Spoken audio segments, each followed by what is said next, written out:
coming to Los Angeles turned out to be a really good move for the show generally because it provided us with so many new resources. One of the hard things was, and one of the things I was most apprehensive about, was the putting together of a new crew. We had such a winning team in Vancouver. I never thought we'd be able to replace the Vancouver crew, but we did, and we did so beautifully. Bill Rowe and Jono, our gaffer, and Tommy Doherty, our key grip, and the makeup people and the hair people and our script supervisor, every department, props, they came in and filled each hole that we thought was going to be a leaking dike. They filled each hole beautifully, and they've shared in the experience. You know, when people say, well, how could you tell the X-Files has moved to Los Angeles? It's when the gunmen are asking for huevos rancheros, por favor. Más huevos rancheros. You know, that we're like sort of bringing in little Spanish ends to our thing. That and, you know, Nell Mulder and Scully driving 2 cars instead of 1. You know, other countries encourage carpooling, whereas here everybody has their own cars.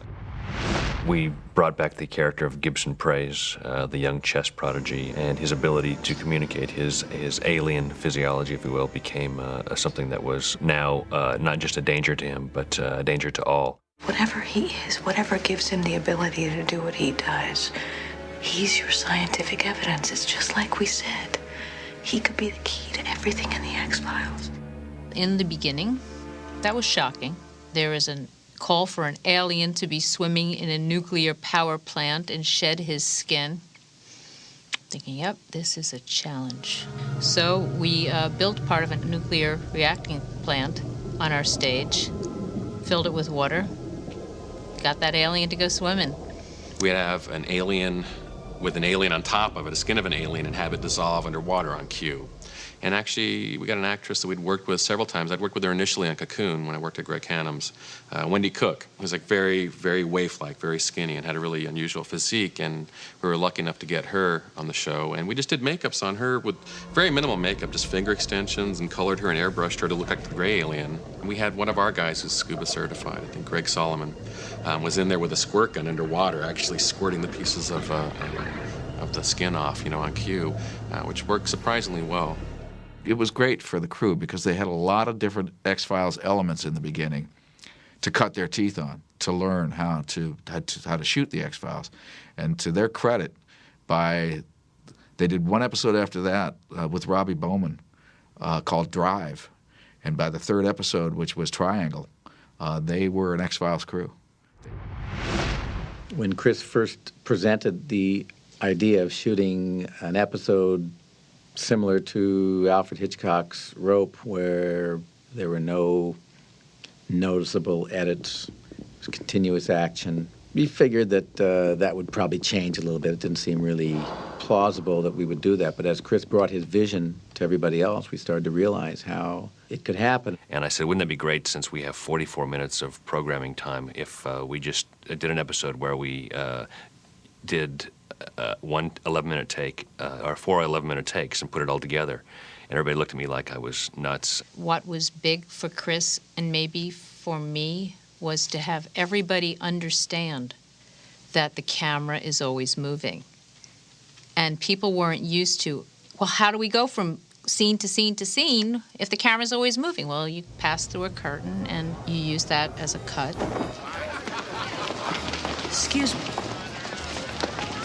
Scully. I suggest you get your Nazi paws off me before you get one in the kisser. No, it's me, Mulder. I had gone to all the actors before, and I said, you have to know your lines. You've got to know them down pat. You've got to, work on them. I go, okay, no problem. Thanks for calling. And I hung up, and then I thought, wow, does that mean I've screwed up all my lines all those seasons? It's a very nervous-making situation because you blow it, and everybody else has to go back to, their first marks and start all over again. Well, that's not too bad, except when your part's in German. So not only did you have to get everything you would normally have to get right, you had to get it right in German. Wo sind die Waffen versteckt?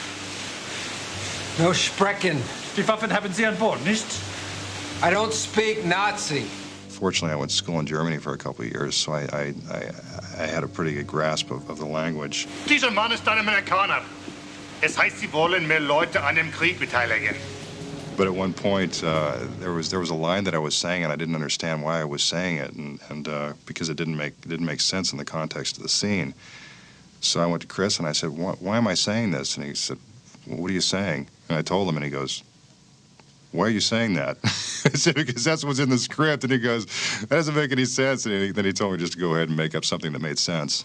The second act, which is one long scene that travels through the FBI and ultimately ends up in the FBI parking lot with Scully getting into a Volkswagen van and driving off.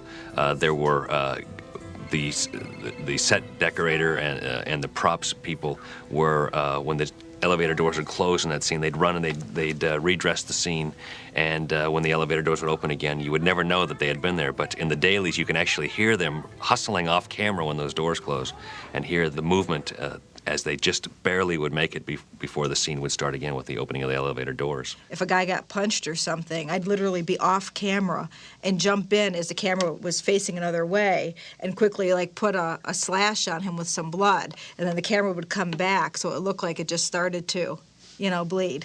It was really fun. It was like an action makeup thing. Dreamland was an attempt once again not to repeat ourselves. And we came up with this idea that was pretty far out, even for the X-Files, a body switching episode. And the comedic possibilities were endless. And we realized as we were working it out, John Shive and Vince Gilligan and I, that we couldn't resolve it all in 1 hour. And Chris Carter said, make it 2 hours, which never would have occurred to us because it was a funny episode, and we've never done a two-part funny episode. It's a classic fish out of water situation. And what's the scariest thing for Agent Mulder to be involved with? The man who has fought fluke worms and chased, alien craft and fought government spies. What's the scariest thing to do with this guy is to put him in a house with a wife and 2 teenagers. Oh, for God's sake, Morris. A nose ring! She said she wants a nose ring! I hate you! I wish you were dead!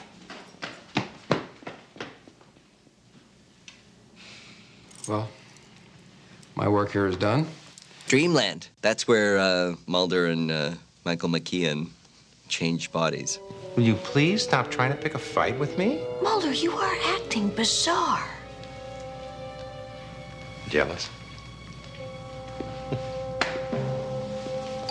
It's always fun to see Mulder's life through the eyes of someone else, too. So when Morris Fletcher sees how Mulder lives, it's somewhat reminiscent of Eddie Van Blunt seeing how Mulder lives in Small Potatoes. And yet different because Morris goes out and he makes life better. I mean, he really, he does, what he thinks Mulder should be doing, which is get a big water bed and, act like he's Hugh Hefner circa 1974.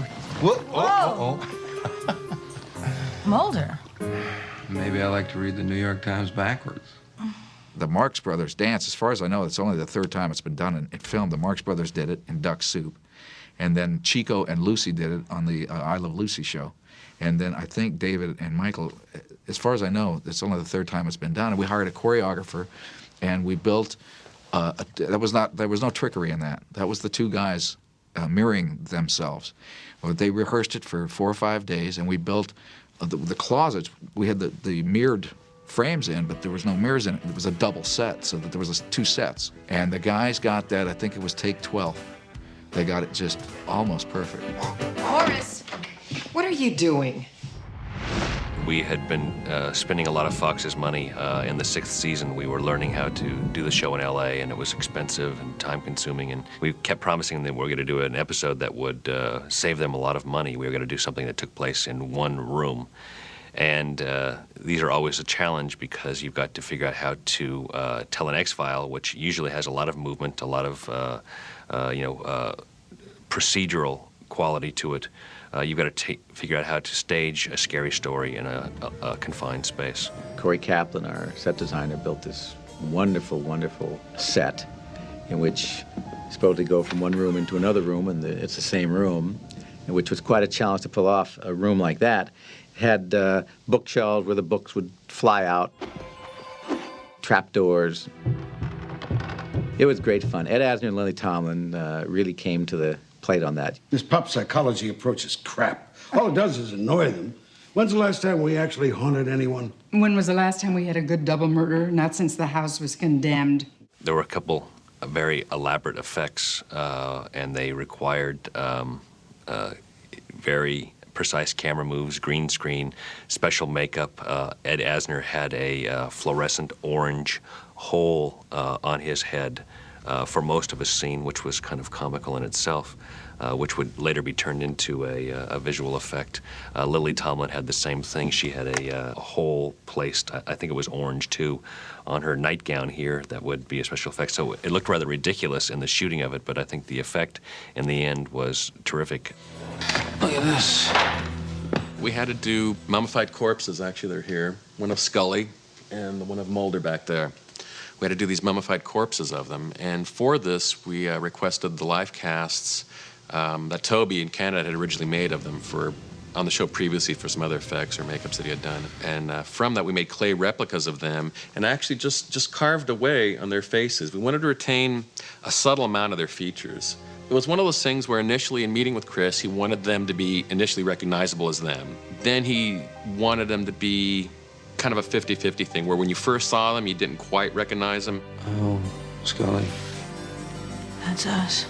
Then you kind of see, oh yeah, that is them. So we had to have that beat of that kind of gap dramatically, which to me really worked well from a dramatic standpoint, but from a design standpoint, it made it difficult for us to find that balance, where once you knew it was them, you'd recognize it, but if nobody told you, you wouldn't. So that's an example of how, we're treading this fine balance design-wise to accommodate a story function. You ever had one of those days, Scully? Since I've been working here, yeah. The funny thing about Monday is people seem to really like it a lot, but people always sort of smiled and said, well, you're sort of ripping off Groundhog Day, aren't you? With this day that keeps repeating over and over again. And I say, we're not ripping off Groundhog Day, we're ripping off the Twilight Zone. It was kind of a departure for us at the time because it was one of the first, it was sort of a Twilight Zone kind of idea episode, a what if.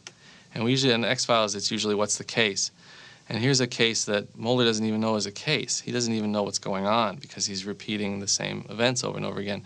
So it was very unusual for us and kind of an experiment, and I thought it came off very well. What an interesting challenge to tell the same story 4 different times in the same location with the same actors. And I found a way, it came to me very easily too, I was shocked. I found a way to shoot each sequence and give each sequence a different look. And it just worked. We honestly didn't know how to get him out of this loop. We had him in this loop of every day he walks to a bank and the bank ends up being destroyed and Mulder and Scully end up dying somehow.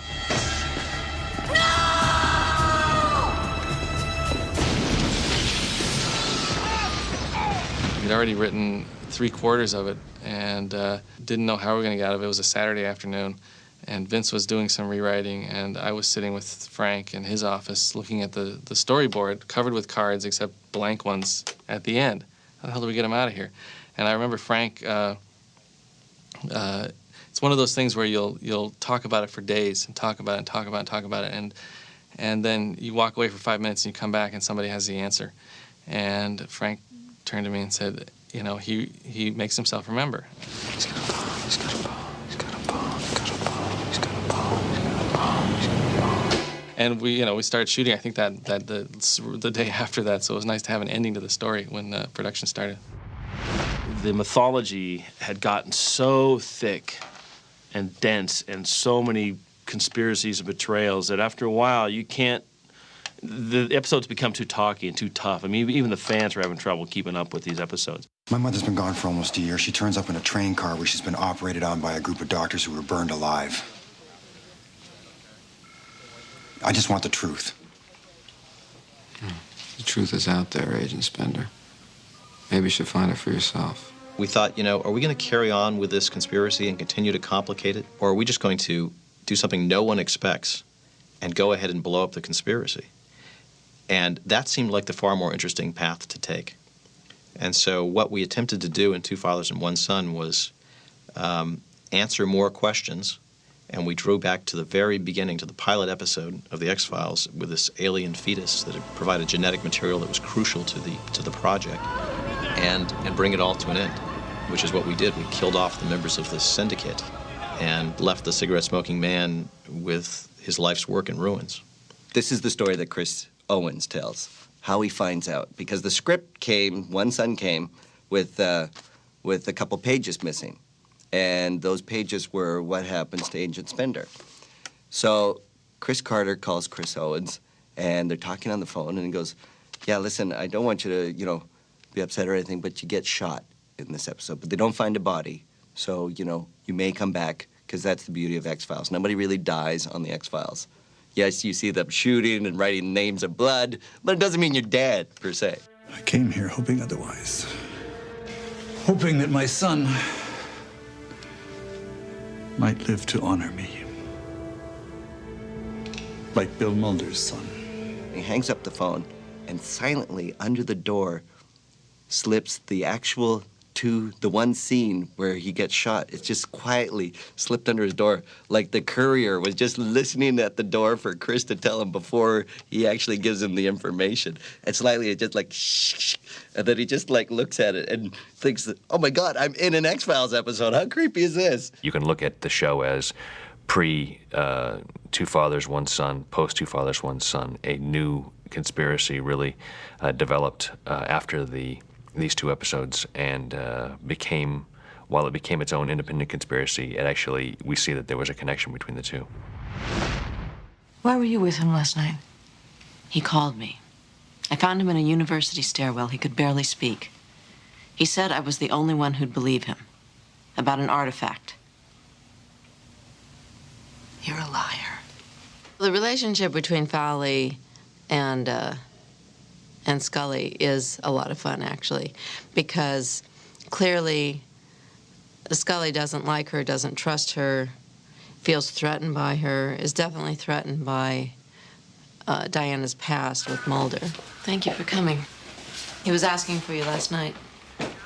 When he's sick and I'm in Mulder's apartment, the word that I got, because I think at the end of that scene you see me pulling my top off, I'm going in for the kill. I received a call from Agent Mulder this evening. He was in a particular state of distress. I don't know why, but I'm staying here until I find out.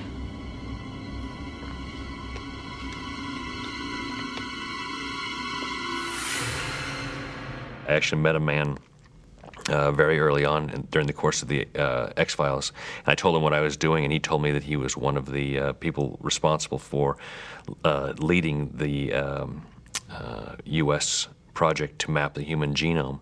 And I became very interested in what he was telling me, and I realized this was exactly what I wanted to do with the show. It was fun for us, particularly working on biogenesis, because we got to approach the whole idea of aliens and humans from a completely different point of view. No longer do we have to deal exclusively with black oil and white-haired men conspiring.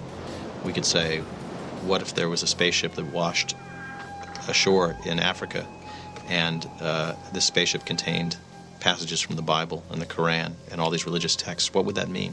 No, it would mean nothing, Mulder. No, it would mean that our progenitors were alien, that our genesis was alien, that we're here because of them, that they put us here. So we decided to tie that in with the alien mythology that we had created. And in doing so, I got to do something that I always like to do, which is to talk about science, real science, and have Scully talk about it in terms of God and of meaning and of our lives and of our futures. And that is one of the themes that has also developed in the X-Files over the years, is the relationship between searching for aliens and searching for God, and how in so many ways they're very similar. They ask a lot of the same questions, and the answers, if you could find those answers, they'd have the same kind of profound impact. After all you've done, after all you've uncovered, what more could you possibly hope to do or to find? My sister. Ultimately, we would choose to, in season 6, really get rid of the conspiracy and to let the audience, the fans, understand that we were moving into new territory. If we'd been telling one long novel through all the mythology episodes the first 6 years of the series, this was a a chapter in a new book. LA just opened up a whole new world for us in terms of locations, looks. What it also provided for us was a tremendous acting pool. We had used actors on the X-Files, 5, 6, 7 times in different parts, and here in Los Angeles we had the biggest pool of acting talent in the world probably, and it was really refreshing to see new faces. I think it gave the show a new look. What we lost in free atmosphere in Vancouver, we gained in so many ways in Los Angeles.